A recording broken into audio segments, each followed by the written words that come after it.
Good morning everyone. আমি আবারও চলে এসেছি তোমাদের সাথে একটা নতুন ভিডিও শেয়ার করতে। তো আজকে আমাদের বাড়িতে গুরু পুজো, সেই জন্য সকাল থেকেই অনেক তোড়জোড় চলছে কাজের। তো এখন সকালবেলায় মা আমাদেরকে ব্রেকফাস্ট দিয়ে দিয়েছে। ব্রেকফাস্টে ছিল লুচি আর নিরামিষ ছোলার ডাল। এখন আমরা সবাই মিলে ওটাই খাবো। বাড়িতে আমার অনেক আত্মীয় স্বজন এসেছে, মাসিরা এসেছে, কাকিমণিরা এসেছে।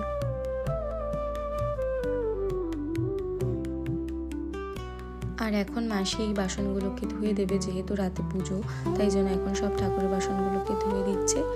আর এই দেখো আমার বোন এদিকে গোপালের বাল্য সেবা দিচ্ছে। আজকে যেহেতু বাড়িতে পুজো, তাই এই সুন্দর সুন্দর দুটো জামা পরাচ্ছে গোপালদেরকে। তোমাদের কেমন লাগছে এই জামা দুটো কমেন্ট করে জানিও তো। তারপর এই জামাগুলো পরিয়ে এখন ওদেরকে বাল্য সেবা দেবে।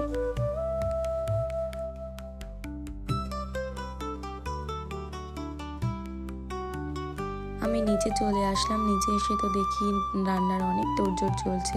আজকে প্রসাদে হবে খিচুড়ি আর আলুর দম। সে কারণেই মাসি, কাকিমণি, পিসি সবাই মিলে ওগুলো কোটাকুটি করছিল। আর এখানে আমি একটু হেল্প করে দিচ্ছিলাম, সব আলুগুলোকে ভেজে দিচ্ছিলাম। আর এই দেখো আলুর দমের ঝোল অলরেডি কমপ্লিট। এর মধ্যেই দেখি দাদা এতগুলো মাছ নিয়ে চলে এসেছে। আমাদের যেহেতু অ্যাকোয়ারিয়াম রয়েছে, ওখানে অনেক সুন্দর সুন্দর ছোটো ছোটো মাছ নিয়ে এসেছে। তো এইগুলোই দেখছিলাম, ঢালছিল। তবে এই মাছগুলোর আমি নাম জানি না, ও বলেছিল, বাট আমি এখন ভুলে গেছি। আর এই দেখো কি সুন্দর লাগছে মাছগুলোকে দেখতে। এরপর আমি স্নান করে ওপরে চলে আসি। ওপরে চলে এসে মায়ের সাথে একটু একটু হেল্প করি। যেহেতু রাতের বেলা পুজো, তাই জন্য দুপুর থেকেই গোছাতে হবে। তা মা যেরকমভাবে বলছিল আমি সেরকমভাবেই গুছিয়ে দিচ্ছিলাম। আর এই দেখো এখানে ফলের থালাটা খুব সুন্দর করে সাজিয়ে দিয়েছি। এরপর এই ফুলের বাটাটা খুব সুন্দর করে সাজিয়ে দিলাম। এই ফুলের বাটা থেকেই পুজো হবে। আর এখানে আমার গোপু সোনাদেরকে খুব সুন্দর করে বসিয়ে দিয়েছি। কেমন লাগছে আমাদের গোপু সোনাকে জানিও তো।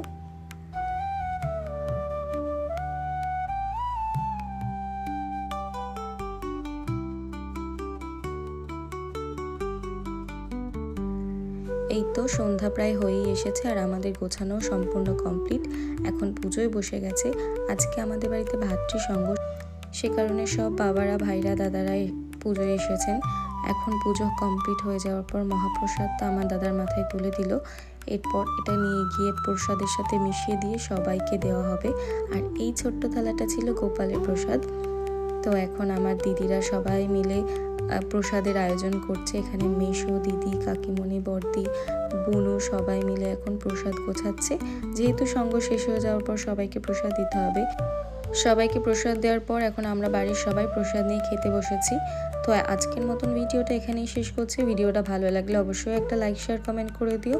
আর আমার চ্যানেলটা সাবস্ক্রাইব করতে ভুলো না। সকলকে জানাই টাটা।